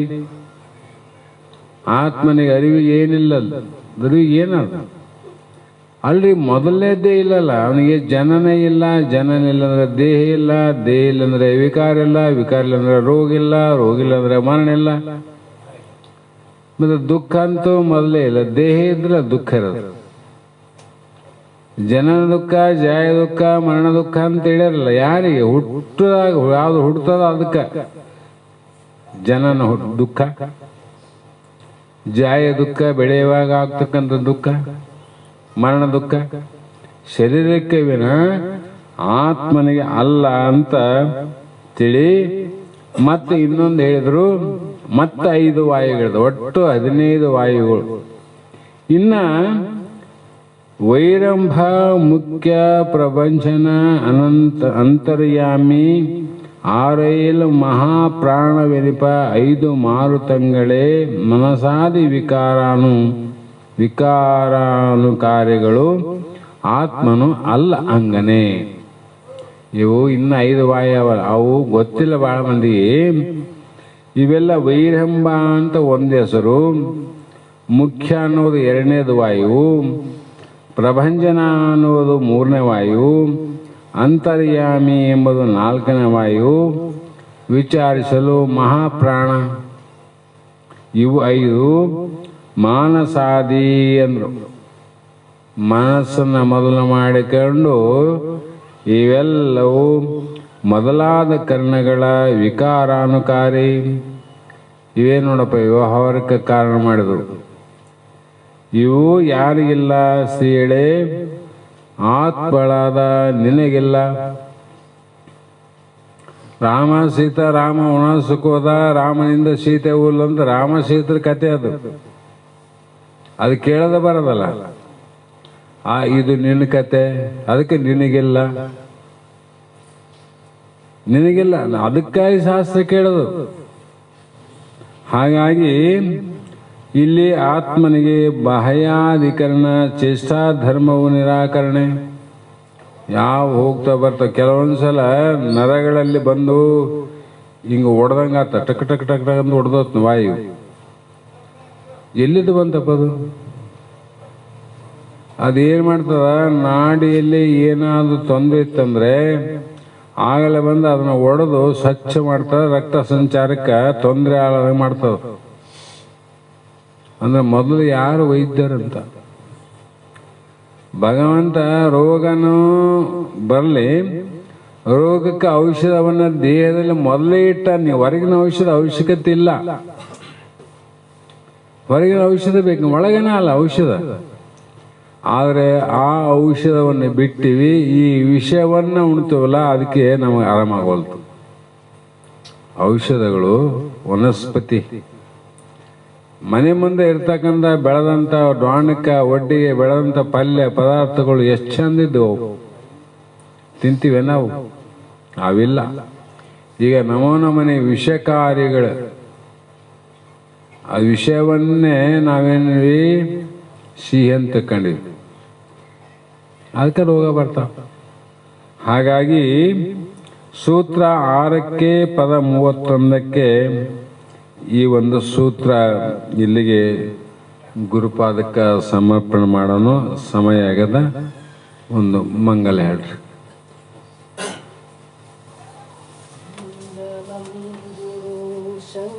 ಶಂಕರಾನಂದ ಮಹಾಭಕ್ತಾರುಂದ ಸಂಗ ಶರಣರ ನಿಜದಾನಂದ. ಮಂಗಳಂ ಗುರು ಶಂಕರಾನಂದ ಮಹಾಭಕ್ತವೃಂದ ಸಂಗ ಶರಣರ ನಿಜದಾನಂದ. ಮಂಗಲಮಯವಾದ ಜಡಿಗುರು ಸಂಗದಿಂದಲೇ ಸಕಲ ವೇದದ ಅಂಗಮಯನೆಂದೆನೆಸಿಕೊಂಡು ಭೃಂಗ ಕೀಟಕ ನ್ಯಾಯದಂದಲಿ. ಮಂಗಳಂ ಗುರು ಶಂಕರಾನಂದ ಮಹಾಭಕ್ತವೃಂದ ಸಂಗ ಶರಣರ ನಿಜದ ಆನಂದ. ಎಲ್ಲೋ ಜನಸಿ ಎಲ್ಲೋ ವಾಸಿಸಿದೆ, ಎಲ್ಲೆಲ್ಲೋ ತಿರುಗಿ ಬಲ್ಲತನದಲ್ಲಿ ಬ್ರಹ್ಮ ಬೋಧಿಸಿದೆ. ಎಲ್ಲೋ ಜನಸೆ ಎಲ್ಲೇ ವಾಸಿಸಿದೆ, ಎಲ್ಲೆಲ್ಲೋ ತಿರುಗಿ ಬಲ್ಲತನದಲ್ಲಿ ಬ್ರಹ್ಮ ಬೋಧಿಸಿದೆ. ಕಲ್ಲು ಹೃದಯದ ಕಾಲ ದೂತರ ಸಲ್ಲು ತಪ್ಪಿಸಿ ಸೆಳೆದು ಜನರ ಜನನ ಮರಣ ಬಾಧೆ ತೊಲಗಿಸಿ ಚಿನ್ಮಯಾತ್ಮ ಬೋಧೆ ನೆಲೆಸಿದೆ. ಮಂಗಳಂ ಗುರು ಶಂಕರಾನಂದ ಮಹಾಭಕ್ತವೃಂದ ಸಂಗ ಶರಣರ ನಿಜದ ಆನಂದ. ಜನಸಿ ಬೆಳೆದ ಭೂಮಿಯಂತಿಹದೋ ಘನ ಮಹಿಮಾ ನಿಮಗೆ ಗುಣವ ಸಲುಹಿದ ಸ್ವಾಮಿಯಂತವರೋ. ಜನಸಿ ಬೆಳೆದ ಭೂಮಿಯಂತಿರದೋ ಘನ ಮಹಿಮಾ ನಿಮಗೆ ಗುಣವ ಸಲುಹಿದ ಸ್ವಾಮಿಯಂತವರೋ. ವ್ಯಾಸವರ ಗುರು ಶೇಷಾನಂದರ ಕಾಸ ವಿದ್ಯೆಯ ಕಲಿತು ಕೆಲ ದಿನ ಭೂಷಣಕ್ಕೆ ಭೂಷಣವನೆನಸಿ ವಾಸ ಮಾಡಿದಿ ಜಡಿಯ ಮಠದಲ್ಲಿ. ಮಂಗಳಂ ಗುರು ಶಂಕರಾನಂದ ಮಹಾಭಕ್ತವೃಂದ ಸಂಗ ಶರಣರ ನಿಜದಾನಂದ.